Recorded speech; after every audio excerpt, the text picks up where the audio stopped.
Well, tonight we're going to be in 1 Samuel chapter 28. And some of this will overlap with 1 Chronicles.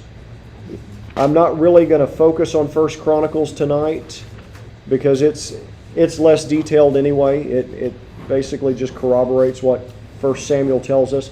But it's there for your information, and if you want to go back and look at 1 Chronicles on your own, you can.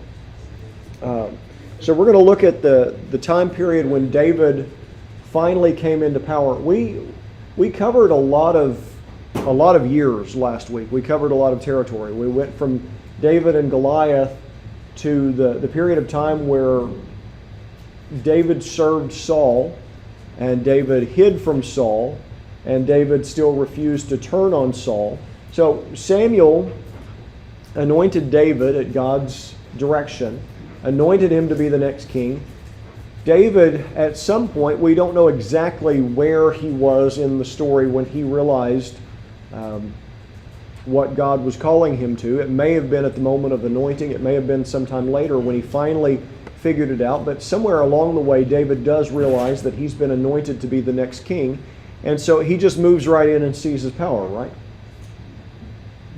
No, not exactly, as Bob said, not exactly. He waited, and he had all these opportunities to undermine Saul. He had all these opportunities to kill Saul, but what did he do instead?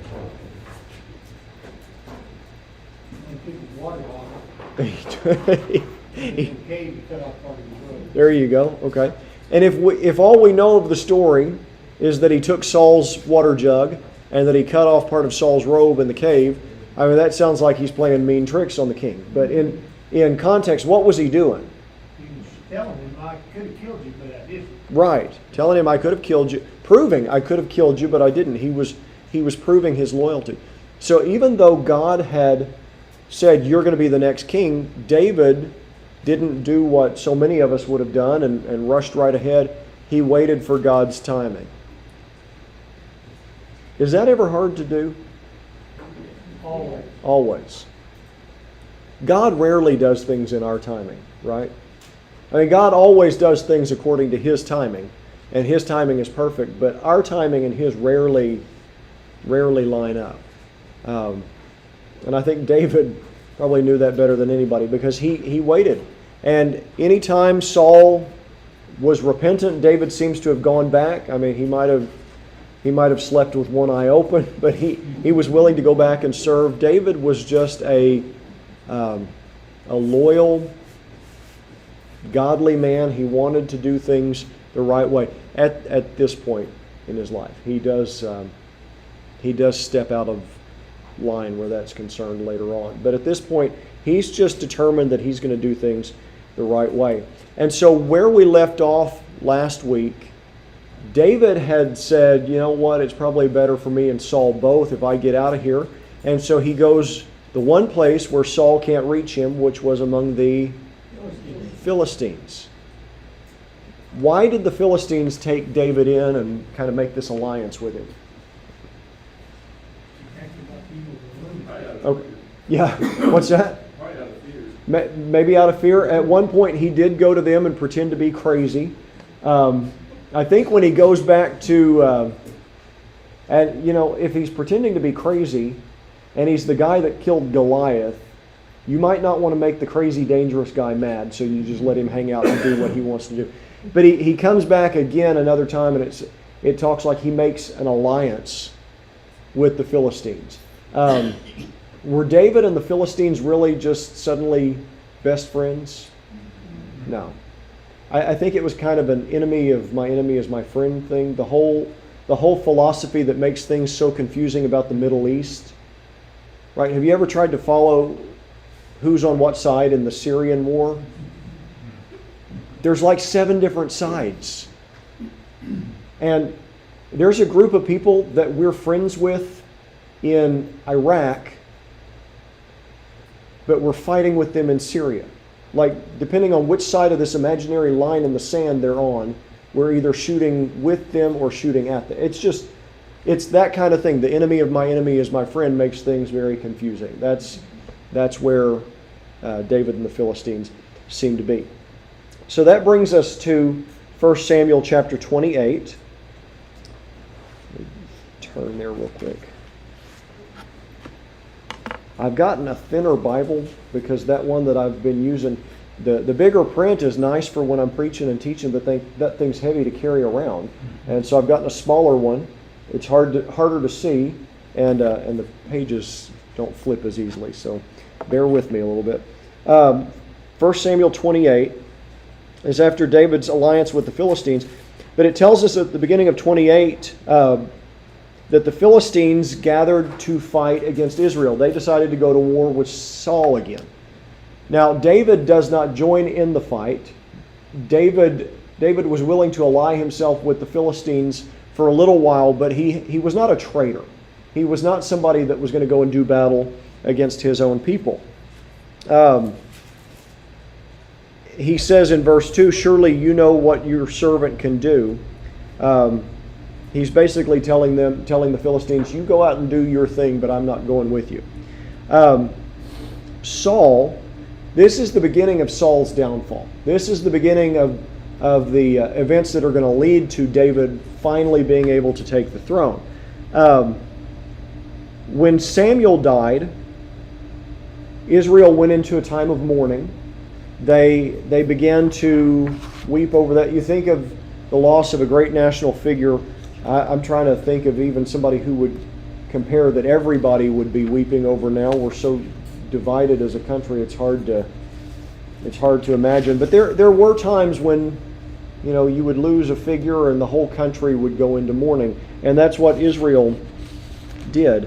One of the ways that Saul decided to express his grief was to take all the mediums, all the palm readers, the psychics, the tarot card readers, those kind. I don't know that they did exactly the same methods back then, but those kind of people, Saul decided to round up all of those people and clean house, to drive them out of the country.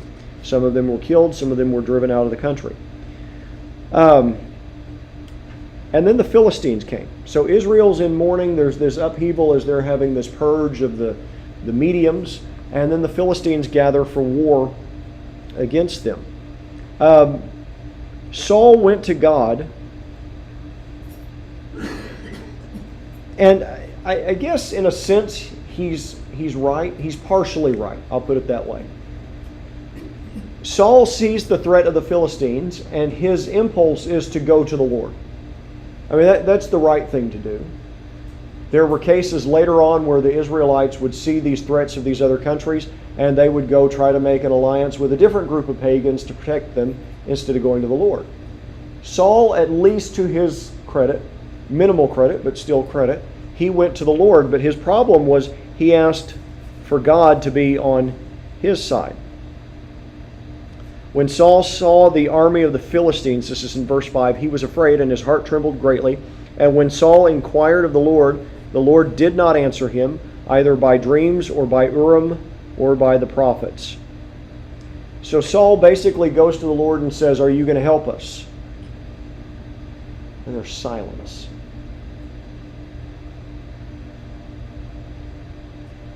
That's not a good feeling. If you're seeking guidance from the Lord and you just don't feel like are you hearing me? I've been there momentarily. God, I'm looking for an answer, and you're studying, and you're just not coming to it. That's not a good feeling. Now, eventually God, I can't think of a time where God hasn't eventually shown me something in His Word. But it says all of the normal avenues that he had for hearing from God were closed off. He asks God this question, and God does not send him a dream. God does not. They had the Urim and Thummim, which I think were some kind of stones that had to do with. I need to go back and research that again. Because I think I'm confusing two things. I believe Joseph Smith also had some stones that he called by the same name that he used in translating the Book of Mormon. So the stone thing I may be getting from that. Anyway, whatever it was some kind of object that I don't know if it was like throwing dice or something, but the Lord could show His will through that. It wasn't that exactly, but that kind of idea. God was also not sending word through the prophets. And so Saul is asking, he sees this threat coming, he's very concerned about it. He's asking God, will you protect us? Will you be on our side? And God is just silent on it. Now, why would God be silent with Saul? Because of what Saul done. Yeah. What had Saul done? Yes, we remember. That's all right. Okay, let me rephrase that, because I'm not looking for like a list or anything. What kinds of things had Saul Well, done? he's disobeyed him 2 or 3 times. Very good. Okay. That's more what I was getting at. He had not listened to what God had told him up to this point. Why is God going to say something? Yeah, I wasn't trying to put you on the spot. That general kind of answer is what I was looking for. I've always been puzzled. You know, I've told you before, my first job was at Homeland. I was a cashier for several years, and I had to stand there and look at those stupid tabloids. I hated that. That was probably the worst part of that job. Especially since they just don't wear as many clothes in some of those tabloids or on the covers as they ought to. But anyway, the things that used to really irritate me were about every December and into January, some of these tabloids would come out with new Bible predictions for 2006. God's new word for 2007. And I would stand there and get so irritated thinking, if you haven't listened to what He's already said, what makes you think He's going to give you more through the National Enquirer? Right? Sit down and read what He already wrote first and then go back for seconds. And I realized that that's not theologically correct. Even if we read all this and did all of it, God's still not speaking through the National Enquirer. But it's just the point. God, He's definitely not going to give you more there if you haven't listened to what He's told you already. And I think that's what's going on with Samuel. Samuel's looking for the new 2007 predictions in the National Enquirer when he's ignored what God's already told him. And so God is just silent on him. So Saul takes matters into his own hands and says, I got to do something else. Verse 7, Saul said to his servants, find me a woman who is a medium that I may go to her and inquire of her. I think the King James translates this as witch. Both of those translations are accurate. I mean, they both tell part of the story. This was a woman who could communicate with evil spirits. She was not working for the Lord, I'll tell you that much. So he says, find me somebody. And his servant said to him, in fact, there is a woman who is a medium at Endor. I'm curious how they so quickly knew that there was somebody at Endor when they were supposed to have gotten rid of. Yeah. It makes me wonder, were they hiding somebody back so that they could continue to participate in this while they shut it down for all the little people? So Saul disguised himself and put on other clothes, and he went and two men with him, and they came to the woman by night, and he said, please conduct a seance for me, and bring up for me the one that I shall name to you. And the woman said to him, look, you know what Saul has done, how he cut off the mediums and the spiritists from the land. Why then do you lay a snare for my life to cause me to die? He goes to this woman, he says, I need you to conjure up Samuel. Samuel will know what to do. Okay, I know we've never met Samuel in the flesh, but I feel like I know Samuel well enough to know how this is going to go. If the real Samuel does come up and finds, he's the one that hacked Agag to pieces and said, what are you doing here with all these sheep? Are you out of your mind? Just think, Saul, just think for a minute of what you know about Samuel. If you manage to get through to him, if AT&T can place that call, he's gonna find you there with a witch and say, boy, have you not learned your lesson up to this point? We already know how this is going to turn out, even if we haven't read the end of the story. And the medium herself says, you know that Saul has purged all of us from the country, and now you're wanting me to hold a seance, you're wanting me to get out my incense and whatever, and you're going to get me killed. And Saul swore to her by the Lord. How twisted has this man gotten in his thinking? He swore to her by the Lord, as the Lord lives, no punishment shall come upon you for this thing. I'm sorry, I've read this story a bunch of times and I've missed that up until now. He swore by the Lord to protect the witch. Then the woman said, whom shall I bring up for you? And he said, bring up Samuel for me. When the woman saw Samuel, she cried out with a loud voice, and the woman spoke to Saul, saying, why have you deceived me, for you are Saul? So she saw Samuel. There's a lot about this story that I wish I understood better. Because we should not take this story as an instruction about, the Bible encourages us to get in touch with the spirits of the dead. As far as I can tell, well, I know that this is something God forbid. It's not just discouraged. God forbade people from doing this. And it's not something that this is not the way God typically operates. But we know He's God and they're His rules, and He can define the rules and the terms and the exceptions where He wants to. And in this case, He seems to have made an exception. Some people will say that it's not really Samuel, it's a vision of Samuel, it's a spirit, it's deceptive. The Bible says she saw Samuel. And so I lean toward God allowed her to conjure up this vision of Samuel so that Saul could understand how far, where it would be one of those moments of realization, wait a minute, I have fallen this far, I have wandered this far from God. I think he allowed it for the shock value. So she says, why have you deceived me, for you are Saul? I'm thinking here Samuel, when she pulls up the vision of Samuel, he lets her know, by the way, that's Saul you're talking to. And the king said to her, do not be afraid, what did you see? And the woman said to Saul, I saw a spirit ascending out of the earth. He said to her, what is his form? And she said, an old man is coming up, and he is covered with a mantle.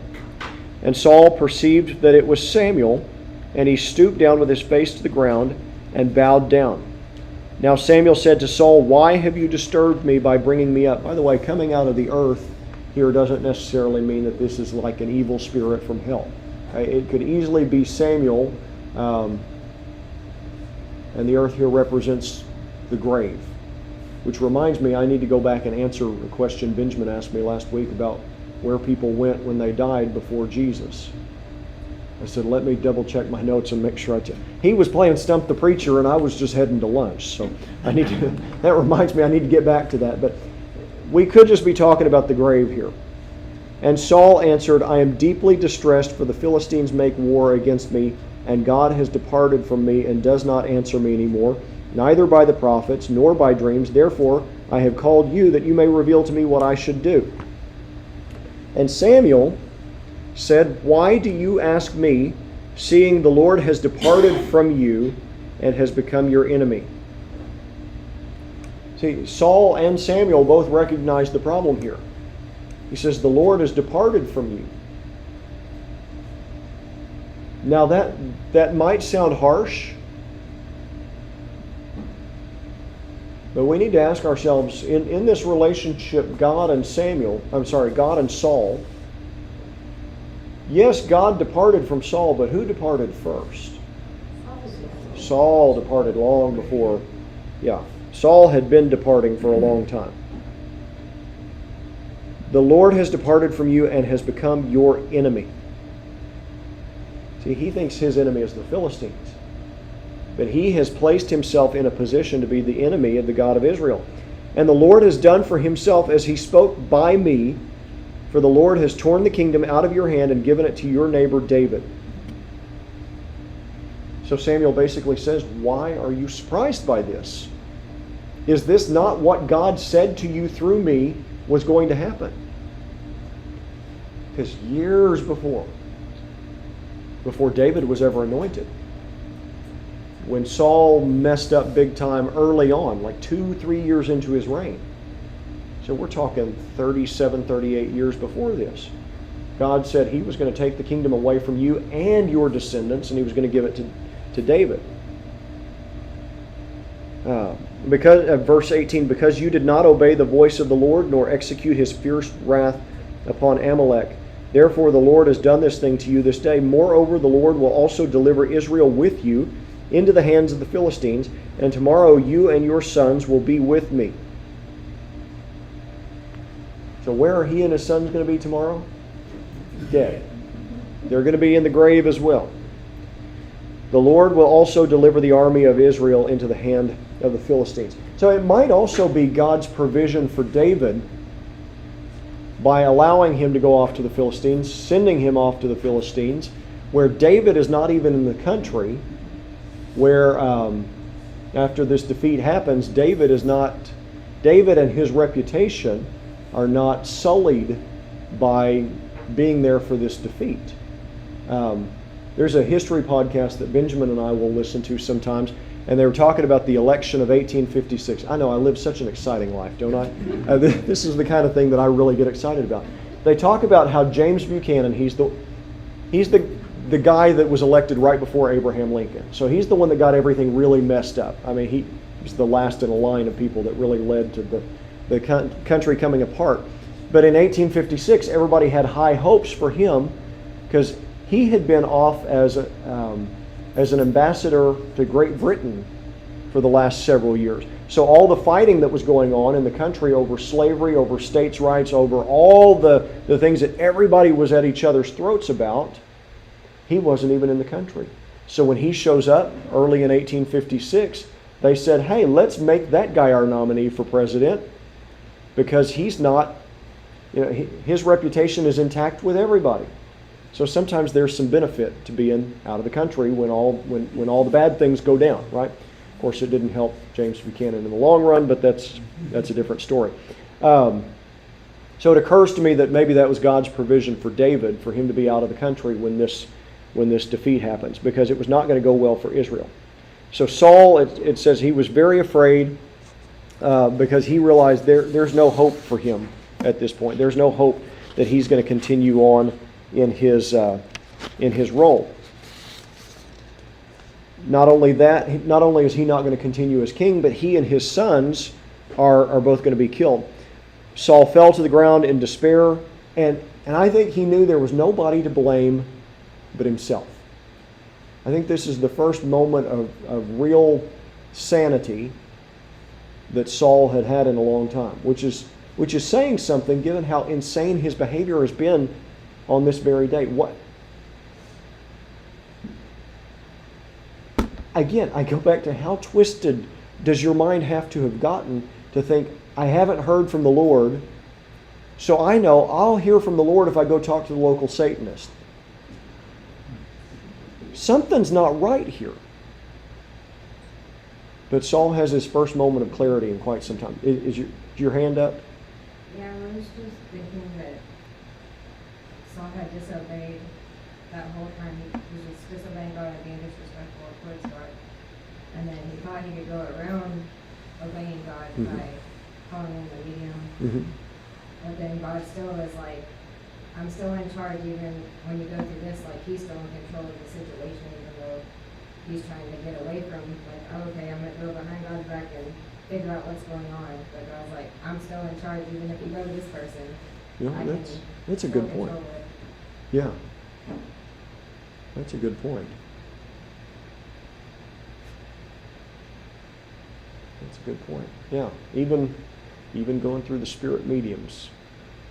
That's because it says like even the demons believe and shudder, and God or Jesus gave permission to the demons to go into the pigs and stuff like that. Right. So it's like they still have to have his permission. right. His guidance. That's right. He can't go one step further than what God allows him to. All right. right, so the next day he gets up and he goes out to do battle. By the way, that's crazy to me that he goes out and does battle knowing he's going to die. I wonder if the thought crossed his mind, maybe I'll just skip out on the battle. Maybe I'll just leave the country too. But God had said he was going to die. I think Saul, keep doing that. Hopefully I'm not confusing anybody. Maybe Saul by then realized, you know what, God said it and it's going to happen no matter where I go, so might as well go out honorably. I don't know. So there was a battle at Mount Gilboa. The Philistines were victorious like God said they would be. Saul and his family were all struck down. All of the ones that were there for the battle were all struck down while the Israelites were fleeing, because they were defeated and suddenly they began to retreat and the Philistines chased them. Saul and his family were killed in that retreat. Saul, though, wasn't killed immediately. He received a wound in the battle that he knew was going to be fatal. And so he ordered his armor bearer, his lieutenant, his trusted guy, he ordered him to finish him off. Because Saul didn't want to fall into the hands of the Philistines. Why would he be worried about that?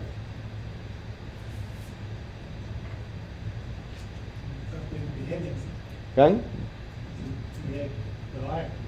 Yeah, they might behead him. They might torture him in the meantime. They might try to parade him around, make him a trophy.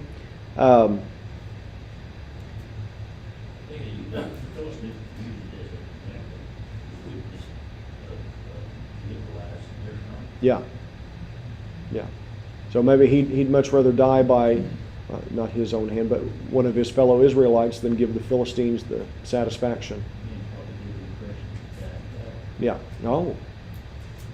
That's an interesting point. Yeah, they could stage it. There's an episode of MASH where some of y'all may remember this general dies while he's at the 4077, and his lieutenant or he's a colonel or somebody, but he's the guy that travels with him, is trying to find out where there's actual fighting going on, because he wants to drive the body up there and stage it to look like this guy died in combat. And maybe that makes me sound really old. How many of my my illustrations come from MASH? Actually, there's about one every other week or so.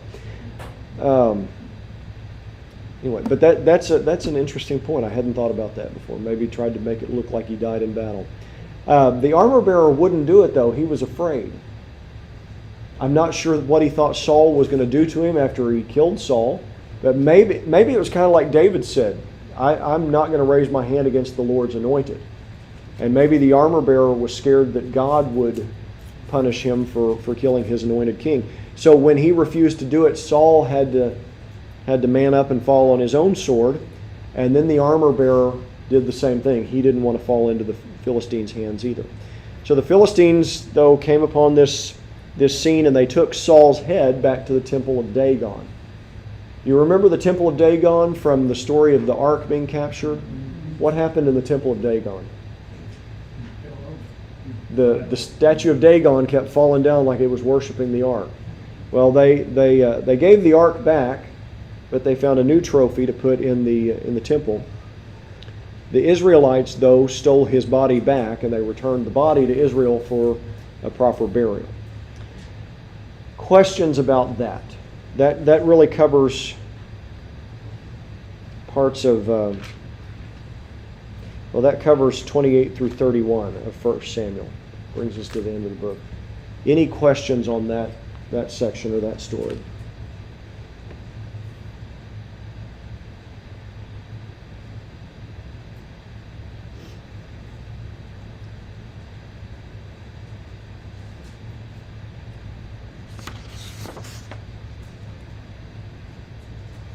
All right.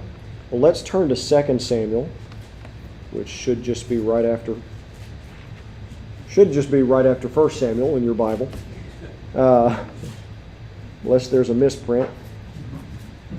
And I think in the few minutes we have remaining, we can get through the first 3 chapters here. It's pretty much just a summary of how David finally assumed the throne. And at this point, he doesn't even become the king of all Israel, because there's, I believe, a 7-year civil war. I believe the first 7 years of David's reign, I'll have to go back and check the numbers, but the first several years, at least, yeah, I think it's 7. The first 7 years of David's reign, the country is split in two because there are some military leaders that are still loyal to Saul who put one of his descendants on the throne, and it takes 7 years before David is able to unite the country.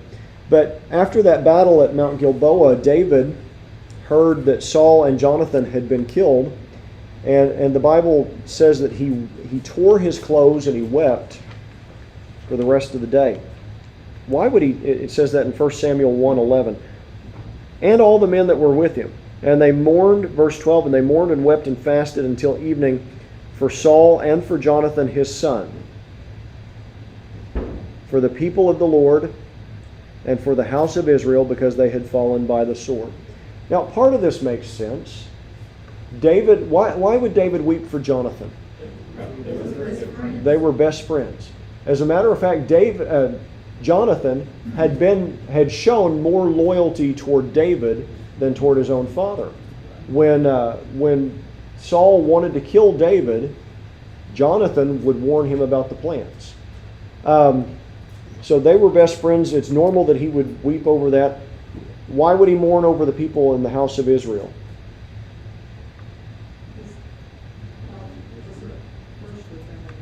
God wasn't first with them. They had lost that loyalty to God, and as a result, they had lost that battle. So he says they had fallen by the sword. No patriotic person wants to see their country come to harm. I was going to say nobody wants to see their country come to harm, but I think we are seeing around us that there are some people that want to see their country come to harm. David was not one of those people. And even though Saul had made a mess of things, he still loved his country. And I think people in this room, we look around us and we see a lot of problems, but we don't, we mourn over those problems, and we want to see our country headed the right direction, not just financially, not just militarily, spiritually. More than anything, we want to see our country put back in a right perspective spiritually. So we can understand why David would mourn over this. But it doesn't say that he just wept over what happened. It doesn't say that he just mourned over Jonathan and over the direction of the country. They mourned and wept and fasted until evening for Saul and all these others. Why in the world would David mourn over the loss of a crazy king who wrecked the country and tried to kill him? When Saul became king, he was the Lord's anointed one to be king. Okay. He was the Lord's anointed.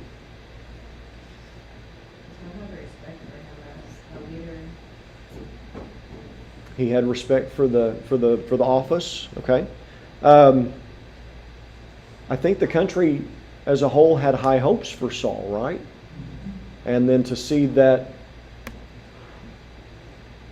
hope dashed. I think that's one of the reasons why people were so, and I wasn't there, some of you who were can tell me if I'm wrong, but I think that's why people were so affected over the Kennedy assassination, because many people had such high hopes over this youthful, energetic new leader, and a little over 2 years into his term, that just was all, they had high hopes for the direction he was going to take things, and then it came to that end, and people were grieved over that.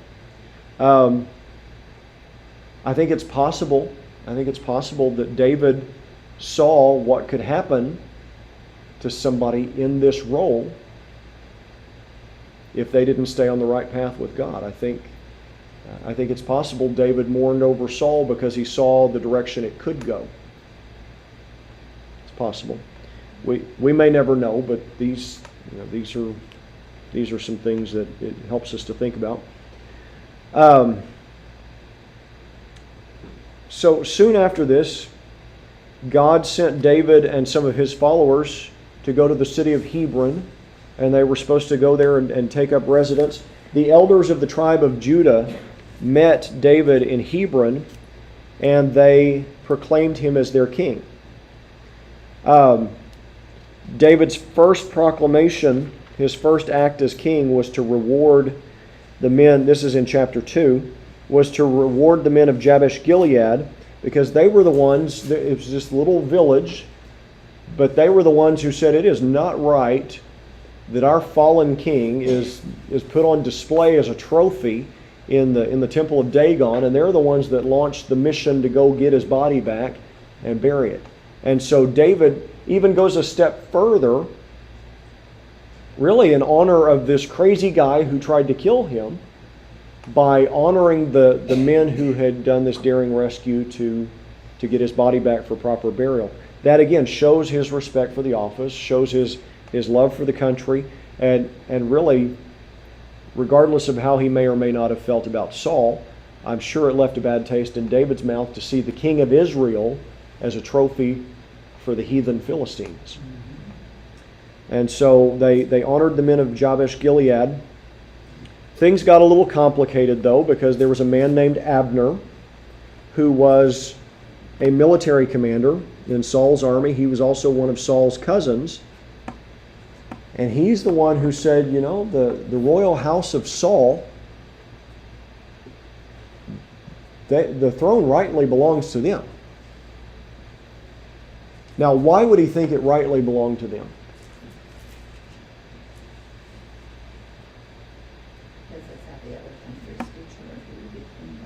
There you go. Because that's how it worked. That's how it worked in most cases. Now, that's why he would think that. Why would he be wrong in thinking that? He wasn't anointed. But I heard somebody start to say something over here. Yeah. God had said this is the end of the... And that's why they weren't anointed, because God had said, Saul, the dynasty ends with you. So, but Abner takes it upon himself to say, you know, we really need somebody from the house of Saul to be on the throne. And so he found, he began to, he started a civil war. I mean, there's just not really a better term for it. He started a civil war pretty shortly after the death of Saul between David's supporters and the supporters of Saul. 5 years into it, Abner took Saul's son Ishbosheth. I'm not sure why it took 5 years. It probably didn't take 5 years to find him. He may have been too young before this to become king. That might explain why he was not off at the battle and was not killed. Maybe he was, maybe he was in his early teens when all that happened, and they had to wait a few years till he was old enough to assume the throne. You're talking about Ishbosheth. It says in verse 10, he was 40 years old. Oh, he was 40 years old? Okay. I've forgotten that. I apologize. I should know that from looking over this week, but I'm working on 3 messages at a time, so stuff falls out all the time. Then I'm not sure what the deal was, why it took 5 years, or why he was not at battle, but there he was. So 5 years into the Civil War, Abner finally gets Ishbosheth, takes him to a town called Mahanaim, as far as I know, that's how you pronounce it, and he had him crowned king of Israel. Now, another 2 years into the Civil War, so we're getting close to the end of the Civil War. They didn't know it at that time, though. Ishbosheth and Abner had a major disagreement, and Abner switched sides. This is like a soap opera sometimes. Right? They got mad at each other. Abner switched sides, came to David's side. One of David's supporters was a man named Joab, one of his commanders. He came back from the fighting to find that David and Abner had made a deal. This did not make Joab happy. He's like, you can't trust Abner. He figured this was some kind of elaborate plot to try to topple David, and so Joab said, we got to do something about Abner. We've got to make sure Abner can't do anything to bring down David. Joab said to Abner, let's have a meeting. Let's get together and talk. So they called a secret meeting, Joab and Abner. And Joab had Abner ambushed and assassinated at the meeting, as one does. So David then heard how his new ally, Abner, had been struck down. And this is interesting. He mourned over Abner and he cursed Joab.